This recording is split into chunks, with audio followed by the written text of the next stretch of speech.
नमस्कार दोस्तों, मैं प्रहलाद सर। मेरे YouTube चैनल ब्राइट फ्यूचर में आपका हार्दिक अभिनंदन है। और मैं आज आपको मैथ पढ़ाऊंगा। तो हम अनुपात समानुपात का एक टॉपिक आता है जिसमें आय व्यय से संबंधित क्वेश्चन आते हैं, जिसके बारे में मैं एक आसान सा तरीका बताऊंगा आपको, तो आप इसको आसानी से समझिएगा। देखते हैं हम इसके बारे में।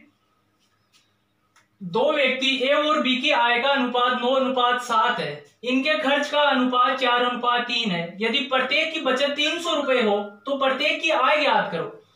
दोस्तों, ये टोटल आय क्या होती है मैं इसके बारे में आपको बता रहा हूं। जैसे कोई व्यक्ति है जो महीने के 10,000 रुपए कमा रहा है, तो उसने 7,000 रुपए खर्च कर दिए और 3,000 बचा लिए, तो वह उसकी टोटल मंथली आय होगी। जैसे मान लो उसका खर्च प्लस उसमें मैं बचत ऐड कर दूं, तो ये दोनों क्या है, उसकी टोटल आय है। इसको आप नोट करिएगा एक बार, और फिर हम क्वेश्चन को देखते हैं। इधर जैसे ये इन दोनों की आय, खर्च और ये बचत। अब हमारे पास दो व्यक्ति है, ए और बी। ये ए और बी, इनकी आय का अनुपात 9:7 दे रखा है। दोस्तों, ये 9:7 मैंने लिख दिया। और खर्च का अनुपात दे रखा है 4:3। और दोनों की बचत सेम है, 300 रुपए। अब दोस्तों, इतने दिन हम इस क्वेश्चन को अक्स मान के करते थे। अब आज देखते हैं, आपको एक नया तरीका बता रहा हूं मैं। दोनों को वज्र गुणा कर दो आप। 9 को 3 से मल्टीप्लाई किया, कितना आया? 27। और 7 को 4 से मल्टीप्लाई किया, कितना आया? 28। इधर इन दोनों को भी वज्र गुणा कर दो आप। 4 को 300 से गुणा करोगे आप, कितना आएगा? 1200। और 3 को 300 से करोगे तो कितना आएगा? 900। अब इन दोनों का अंतर देखो आप दोस्तों, इन दोनों का अंतर कितना है? 1। और इन दोनों का अंतर कितना है? 300।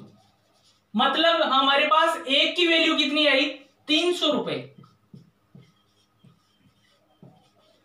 एक की वैल्यू कितनी आई? 300 रुपए। अब हमें ज्ञात क्या करना है? प्रत्येक की आय ज्ञात करो। तो एक का मान कितना है? 9। एक का मान 300, तो 9 का मान 9 को 300 से मल्टीप्लाई कर दो आप दोस्तों। इसकी आय कितनी आ जाएगी? 2700 रुपए आ जाएगी। और यहां बी का मान कितना है? 7। 7 को 300 से मल्टीप्लाई कर दो दोस्तों, तो इसकी आय कितनी आ जाएगी? 2100 रुपए। और हमें ये दोनों की आय प्राप्त हो गई। अब एक बार दोबारा से बता रहा हूं कि टोटल खर्चा और बचत वही क्या कहलाता है? आय कहलाता है। अब क्वेश्चन में क्या दे रखा था? ए की आय 9 और बी की आय का अनुपात कितना है? 9:7 है। और खर्च का अनुपात 4:3। बचत दे रखी है दोनों की 300 रुपए। अब हमने सबसे पहले दोनों को वज्र गुणा किया। 9 को 3 से मल्टीप्लाई 27, 7 को 4 से 28। अब इधर इनको मल्टीप्लाई कर दो। 4 को 300 से 1200, 3 को 300 से 900 रुपए। इन दोनों का अनुपात अंतर कितना है? 1। और इनका अंतर कितना है? 300 रुपए। अब एक का मान कितना आ गया? 300 रुपए। तो एक की आय का अनुपात कितना है? 9 है। तो 9 को 300 से मल्टीप्लाई करूंगा तो कितना आ जाएगा? इसकी आय 2700 रुपए आ जाएगी। और इसी प्रकार बी का मान कितना है? 7। उसको 300 से मल्टीप्लाई करूंगा तो इसका कितना आ जाएगा? 2100 रुपए। तो ए और बी की आय कितनी आ गई? एक की 2700 रुपए और इसी प्रकार बी की कितनी आ गई? 2100 रुपए। अब इसी प्रकार हम एक क्वेश्चन और करते हैं। तो पहले आप इसको नोट कर लो, फिर अगला क्वेश्चन बताऊंगा मैं। दोस्तों, आपने पहला क्वेश्चन नोट कर लिया होगा और अच्छे से समझ में भी आ गया होगा। अब हम क्वेश्चन नंबर 2 देखते हैं एक बार। ए और बी की आय का अनुपात कितना है? 9:4। इनके खर्च का अनुपात 7:3 है। यदि ए की बचत 2000 रुपए और बी की बचत 1000 रुपए है, तो बी की आय ज्ञात करो। कुछ नहीं करना है। पहले वाले क्वेश्चन में दोनों की बचत भी सेम थी, इस क्वेश्चन में दोनों की बचत अलग अलग है। कुछ नहीं करना, वैसा का वैसा लिखना है हमें। यहां दोनों की एक बार आय, खर्च और बचत। अब दो व्यक्ति थे, ए और बी। यहां इनका अनुपात, आय का अनुपात कितना है? 9:4।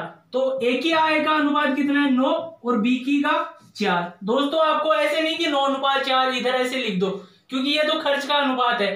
पहले ए की आय का अनुपात कितना है? 9 और बी की का 4। अब इनका खर्च का अनुपात देखो आप कितना है? 7:3। तो ए का खर्च का कितना है? 7 और बी का कितना है?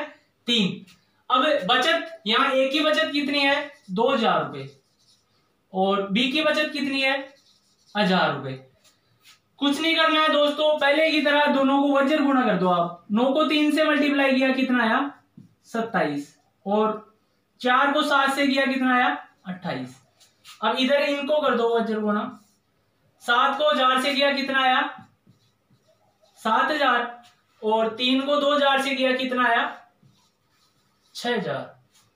अब यहां देखिए आप दोनों का अंतर कितना है, वही पहले जैसे 1 और इन दोनों के बीच का अंतर कितना है 1000।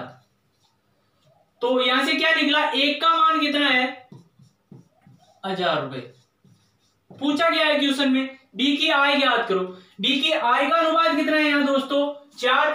जब एक की वैल्यू कितनी है 1000 तो 4 की कितनी होगी, 4 को 1000 से मल्टीप्लाई कर दो दोस्तों। तो यहाँ बी का खर्च कितना आ जाएगा, सॉरी आय कितनी आ जाएगी 4000 रुपए।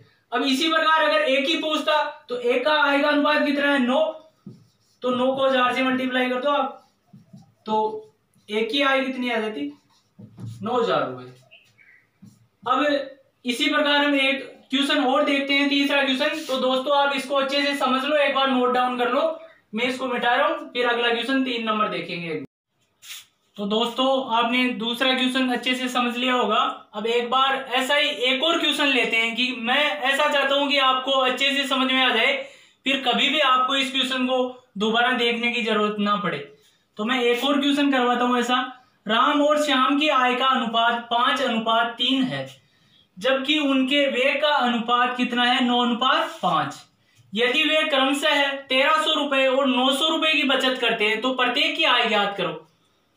तो इसमें आपको दो व्यक्ति दे रखा है राम और श्याम। तो पहले हम इनका आय और यहां वे खर्चा और दोनों की क्या दे रखी है बचत। अब ये राम और इधर श्याम, आय का अनुपात कितना दे रखा है यहाँ 5:3। तो ये 5 और ये 3 और दोनों का वे मतलब खर्च का अनुपात कितना दे रखा है 9:5। तो ये इनका खर्च का अनुपात कितना है 9:5। यदि वे क्रम से 1300 रुपए और 900 रुपए की बचत करते हैं, मतलब यहाँ राम 1300 रुपए की बचत कर रहा है और श्याम कितने की 900 रुपए की बचत कर रहा है। वही तरीका, दोनों को वज्र गुणा करवा। 5 को 5 से किया कितना आया 25, 3 को 9 से किया कितना आया 27। इधर इन दोनों को कर दो आप। 9 को 900 से किया कितना आ रहा है 8100 रुपए और यहाँ 5 से किया कितना आ रहा है 6500 रुपए। अब दोनों का अंतर देखते हैं। यहाँ 25 और यहाँ 27, दोनों का अंतर कितना आ रहा है 2 और यहाँ कितना आ रहा है इनका अंतर आ रहा है 1600 रुपए। मतलब यहां 2 की वैल्यू कितनी आ रही है हमारे पास 1600 रुपए। तो एक का मान कितना हो जाएगा दोस्तों, एक का मान कितना हो जाएगा 800 रुपए। अब यहां दोनों की आय याद करनी है। तो एक का आय का अनुपात कितना है राम का 5, तो एक का मान कितना है 800। तो इस 5 को 800 से मल्टीप्लाई करवा दो आप, तो राम की आय कितनी आ जाएगी 4000 और श्याम की आय का अनुपात कितना है 3। तो यहाँ एक की वैल्यू कितनी है 800, तो इसको 800 से मल्टीप्लाई करवा दो, तो श्याम की आय कितनी आ जाएगी 2400 रुपए। तो दोस्तों मेरे ख्याल से आपको ये क्वेश्चन समझ में आ गए होंगे। तो आप इनका एक बार स्क्रीनशॉट ले लो और अच्छे से समझने का प्रयास करना। एक बार वीडियो को आप दोबारा से देखना और सभी दोस्तों को इसको शेयर करना। तो ऐसा तरीका, मतलब अक्स मानने से तो ये तरीका आपके लिए बेस्ट रहेगा। तो एक बार मैं एक क्वेश्चन और बताता हूं, वो थोड़ा इनसे अलग है, तो एक बार आप इसका स्क्रीनशॉट ले लो। तो दोस्तों हमने 3 क्वेश्चन पूरे कर लिए और आपको अच्छे से समझ में आ गए होंगे। अब क्वेश्चन नंबर 4 देखते हैं। ये उनसे अलग है थोड़ा। 2 व्यक्ति ए और बी की आय का अनुपात कितना है 5:3 तथा ए बी सी के खर्च का अनुपात 8:5:2 है। यदि सी का खर्च 2000 रुपए व बी की बचत 700 रुपए हो तो ए की बचत ज्ञात करो। ये क्वेश्चन थोड़ा अलग है, घबराने की चिंता नहीं है, मैं आपको अच्छे से समझा दूंगा। जैसे ए, बी और सी 3 व्यक्ति है इसमें।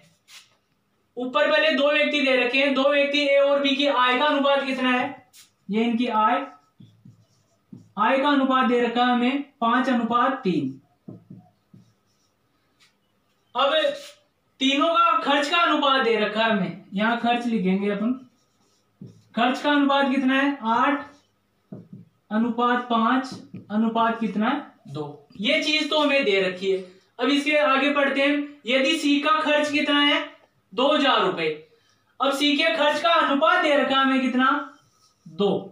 इस 2 का मान कितना है दोस्तों 2000 रुपए, तो यहां एक का मान कितना आ जाएगा 1000 रुपए आ जाएगा। एक बार यहीं तक रहने दो। अब ये एक का मान 1000 आ गया ना, तो हम इससे तीनों का खर्च निकाल सकते हैं। जैसे एक का मान 1000 है तो 5 का कितना हो जाएगा 5000, इसको 1000 से मल्टीप्लाई करवा देंगे और इसको 1000 से करवा देंगे तो इसका खर्च कितना आ जाएगा 8000। अब क्या दे रखा है, बी की बचत कितनी दे रखी है 700 रुपए। अब यहां तो आय और खर्च दे रखा है और बी की बचत कितनी दे रखी है 700 रुपए। तो दोस्तों मैंने स्टार्टिंग में बताया था कि खर्च प्लस बचत वही क्या होती है आय होती है। अब यहां खर्च कितना है बी का 5000 रुपए, मैंने लिख दिया यहां कितना 5000, और बी की बचत कितनी है 700 रुपए, तो मैं यहां लिख दूंगा 700 रुपए। तो टोटल इसकी आय कितनी होगी 5700 रुपए। कितनी होगी 5700 रुपए बी की टोटल आय। और आय का अनुपात यहां कितना दे रखा है 3, तो 3 का मान दोस्तों कितना है 5700 रुपए, तो एक का मान यहां कितना आ जाएगा 1900 रुपए आ जाएगा। ये क्या आ गई इसकी आय आ गई। अब इससे हम एक ही आय निकालेंगे, एक का मान कितना है 1900, तो यहाँ 5 को 1900 से मल्टीप्लाई कर देंगे तो टोटल इसकी आय कितनी आ जाएगी 9500 रुपए इसकी आय आ जाएगी। और खर्च इसका कितना है 8000, तो इसकी आय कितनी है 9500 और उसमें से खर्च को घटा देंगे अपन 8000 को, तो इसकी बचत कितनी आ जाएगी टोटल 1500 रुपए की बचत आ जाएगी। तो दोस्तों एक बार मैं इसको वापस समझा देता हूं आपको, थोड़ा सा हार्ड क्वेश्चन है पर समझने की कोशिश करो। 2 व्यक्ति ए और बी की आय का अनुपात कितना है 5:3 तथा एबीसी के खर्च का अनुपात कितना है 8:5:2 है। यदि सी का खर्च 2000 रुपए, अब यह सी का खर्च का अनुपात कितना था 2 का मीन्स कितना है 2000, तो एक का मान कितना आ जाएगा दोस्तों 1000 रुपए। अब इस एक के मान से हम तीनों का खर्च निकाल सकते हैं। एक का मान 1000 है तो 5 का मान 5000, 8 का मान 8000। अब थोड़ा आगे बी की बचत कितनी दे रखी है 700 रुपए। अब बी की अगर हमारे पास बी का खर्च दे रखा है और उसकी बचत दे रखी है तो हम उससे आय ज्ञात कर सकते हैं। बचत कितनी है उसकी खर्च कितना है 5000, बचत कितना है 700 रुपए, तो उसकी टोटल आय कितनी हो जाएगी 5700 रुपए। अब इसकी आय का अनुपात दे रखा है हमारे पास कितना 3, तो 3 का मान कितना हो जाएगा 5700 रुपए। यहां देखो 3 का मान कितना हो जाएगा 5700, तो एक का मान कितना आ जाएगा 1900 रुपए आ जाएगा। अब एक का मान 1900, तो यहाँ एक ही आय ज्ञात करनी है पहले हमें, तभी तो उसकी बचत ज्ञात करेंगे। तो एक ही आय का अनुपात कितना दे रखा 5 को 1900 से मल्टीप्लाई करूंगा तो 9500 रुपए आ जाएंगे। और इसका खर्च कितना था 8000, तो आय में से इसका खर्च घटा दूंगा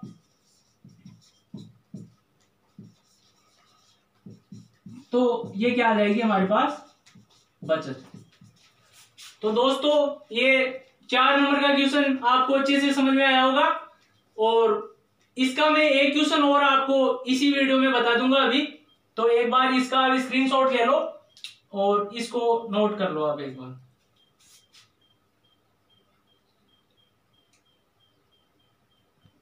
अब दे दें